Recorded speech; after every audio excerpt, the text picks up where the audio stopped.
কাশিয়ানীতে বৈশাখী মেলার নামে অশ্লীলতা ও লটারির নামে জুয়ার আসর। স্থানীয়দের কাছে বৈশাখী মেলা এখন বিস্ফোরা। প্রশাসনের হস্তক্ষেপ দাবি করেছে সচেতন মহল।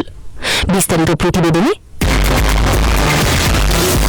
গোপালগঞ্জের কাশিয়ানী উপজেলার ব্যাসপুর বাসস্ট্যান্ড সংলগ্ন এলাকায় বৈশাখী মেলার নামে ব্যাপকভাবে চলছে অশ্লীলতা ও লটারি জুয়ার আসর ও নানা অসামাজিক কর্মকাণ্ড।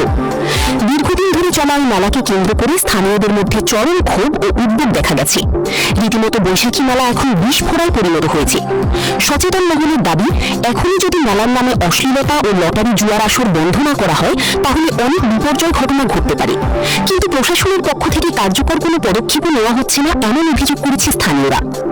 সোমবার 8 জুন 2026 সরজমিনে ঘুরে দেখা গেছে মোটরসাইকেল, 5 লাখ টাকার স্বর্ণের চেন সহ মোট 51টি পুরস্কার দেওয়ার নোট দেখিয়ে বিক্রি করা হচ্ছে লাখ লাখ লটারির টিকিট, লাকি কুপন ও সার্কাসের নামে চলচ্চিত্র থেকে নায়ক নায়িকা ভাড়া করে এনে দেখানো হচ্ছে অশ্লীল নৃত্য। এছাড়াও একটি সংঘবদ্ধ চক্র কাশিয়ানী, মুকসুদপুর, বোয়ালমারি, আলফাডাঙ্গা সহ বিভিন্ন এলাকায় ঘুরে 20 টাকা মূল্যের টিকিট বিক্রি করছে। নানা প্রলোভন দেখিয়ে সাধারণ মানুষের কাছ থেকে অর্থ হাতিয়ে নেওয়া হচ্ছে।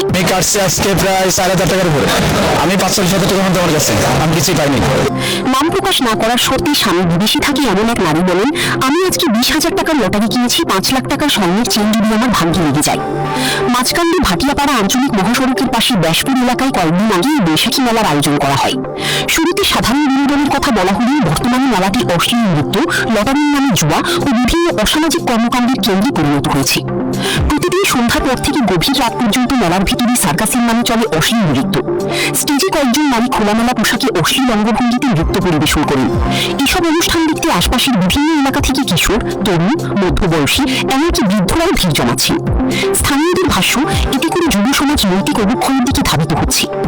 নাম প্রকাশে অনিচ্ছুক একাধিক ব্যক্তি বলেন, মেলার নামে প্রকাশ্যে অশ্লীল নৃত্য ও জুয়ার পরিবেশ তৈরি করা হয়েছে।